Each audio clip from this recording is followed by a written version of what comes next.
안녕하세요. 영교시 부모영역 김성원 교수입니다.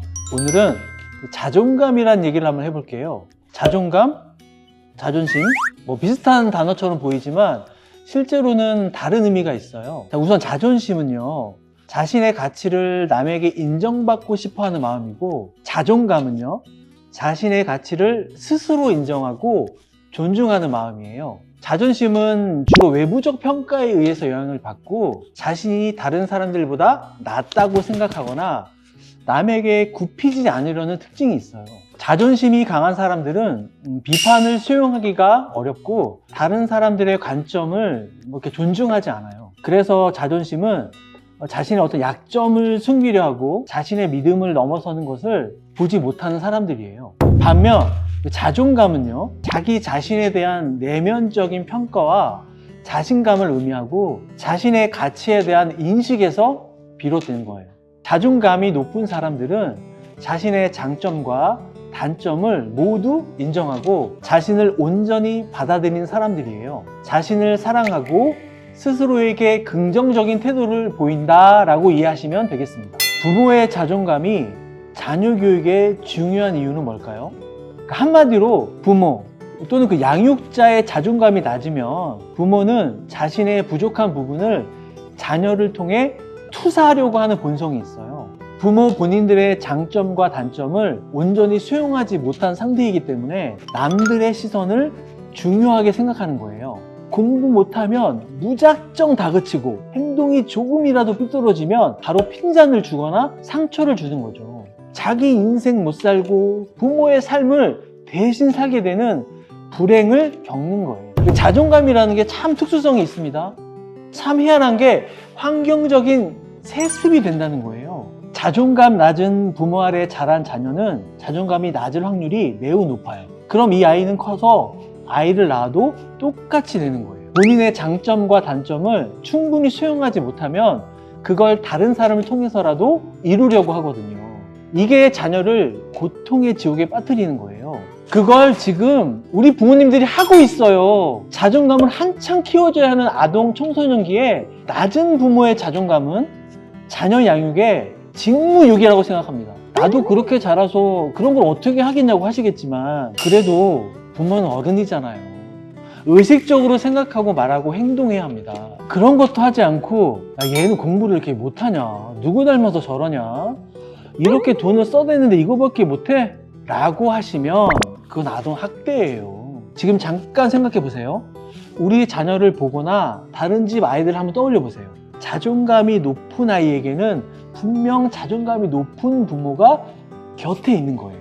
우리 아이가 도전하지 않고 쉽게 지치고 가족, 학교, 친구들과 잘 적응하는 것이 어려운 이유는요, 부모의 자존감이 낮고 부모가 그것을 의식적으로 고치려고 하지 않기 때문이에요.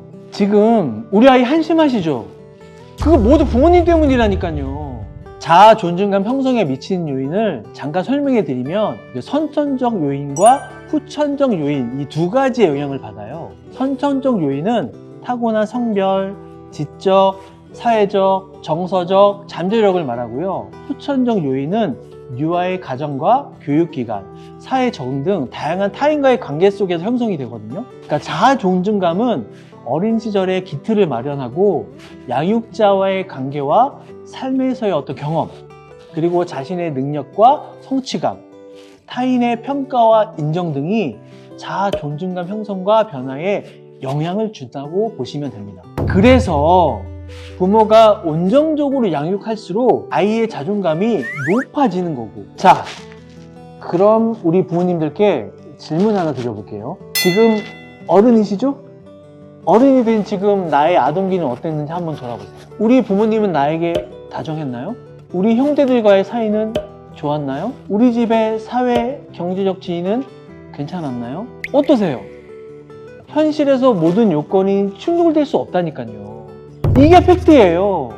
자, 혹시 여러분 동일시의 저주라는 말을 들어보셨나요? 이 동일시의 저주란 자신과 비슷한 특징을 가진 다른 사람의 행동이나 성격에 영향을 받는 현상을 말해요. 자신이 키가 작다고 생각하는 사람이 다른 키가 작은 사람들의 행동을 모방하거나 자신이 똑똑하다고 생각하는 다른 똑똑한 사람들의 의견을 무작정 따르는 것이 동일시의 저주예요. 그럼 여기서 왜 저주라는 표현을 썼냐면, 동일시의 저주는 자신의 정체성을 형성하는 과정에서 주로 발생하는데, 자신의 자존감이 낮거나 자신에 대한 확신이 없는 경우 더 쉽게 일어난다는 거예요. 자신의 개성을 잃거나 자신의 감정과 욕구를 무시하거나 타인의 기대에 부응하기 위해서 스트레스를 받는 등의 부정적인 영향을 미칠 수 있어요. 근데 중요한 건 부모님들이 자녀에게 동일시의 저주를 한다는 거예요. 이 사실은 한편으로는 자식을 나인 것처럼 여겨 무한한 사랑으로 연결되기도 하지만, 다른 한편으로는 무한한 통제로 연결된다는 거예요. 엄마가 스스로를 존중하지 않은 존재, 부족한 존재라고 여기고 있다면 아이 또한 부족한 존재로 이미 바라보고 결정할 가능성이 매우 크다는 겁니다.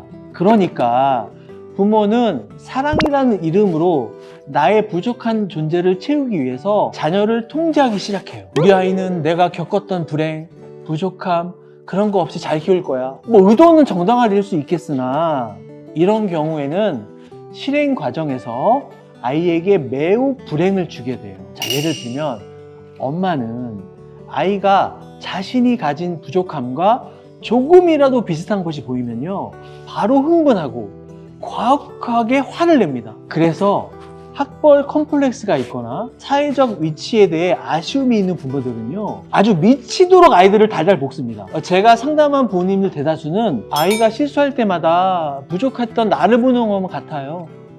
그래서 아이가 부족하면 마치 내가 부족한 것처럼 느껴져요. 자신도 부족한 부분에 대해서 고치기 어렵다는 걸 잘 알지만 우리 아이만은 제발 부족하지 않기를 바라면서 혼내는 겁니다. 그럼 이렇게 부모로부터 키워진 아이는 어떻게 될까요? 스스로를 있는 그대로 괜찮은 존재라고 생각하지 못하고 언제나 잘해야 하는 존재, 주변 사람들의 평가에 민감한 존재, 누군가의 눈치를 보며 자신을 맞춰야 하는 존재로 자라는 거예요. 결국 엄마의 가치관을 내재화하고 자존감 낮은 삶을 답습하는 거예요.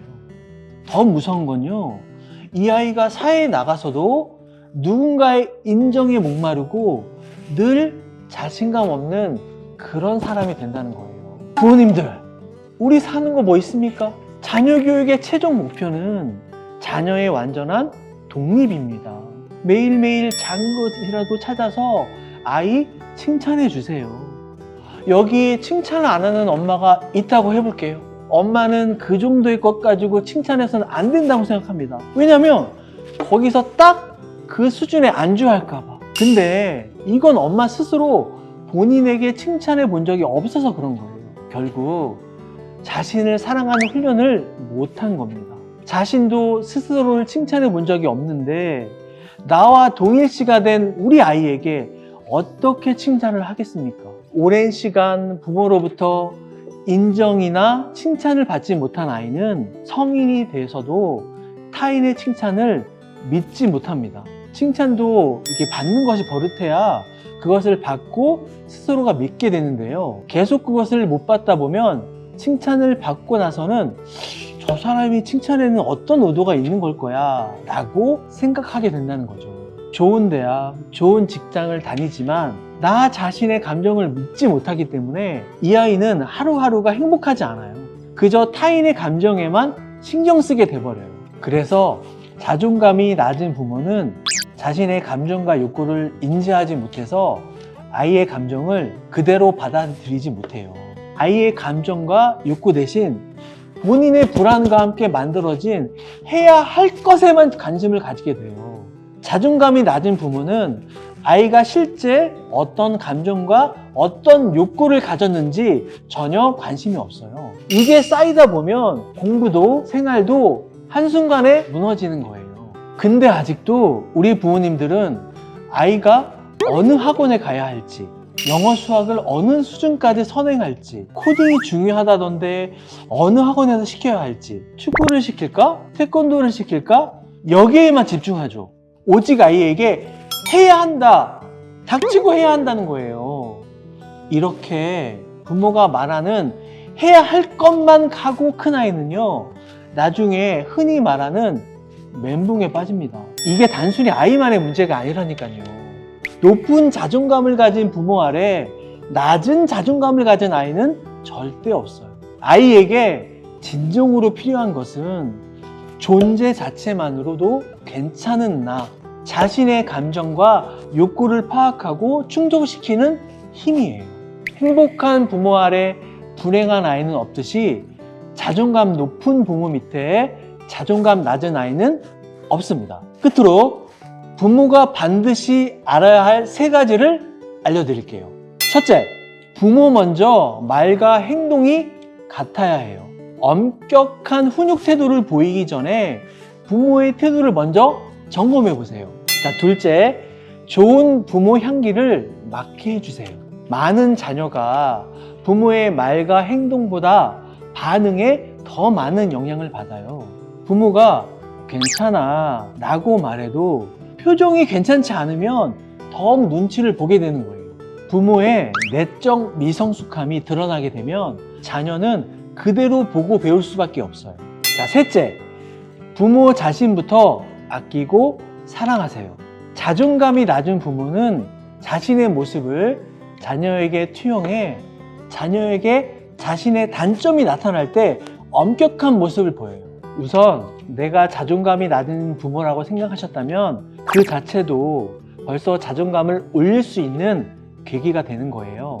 아주 잘하셨습니다. 자존감 낮은 부모는 먼저 자신을 칭찬하세요. 자신의 약점과 강점을 파악하고 인지하신 후 받아들이시는 연습을 꼭 해보세요. 특히 자녀를 주변 인물들과 비교하거나 자녀가 받은 칭찬을 비난하는 행동은 절대 하지 마세요. 부모처럼 자존감이 낮은 성인으로 성장할 가능성이 매우 큰 행동입니다. 오늘 기억하실 한 가지, 부모의 자존감은 뭐다? 곧 아이의 자존감이 된다는 것. 이상으로 영교시 부모 영역 김성곤 교수였습니다. 감사합니다.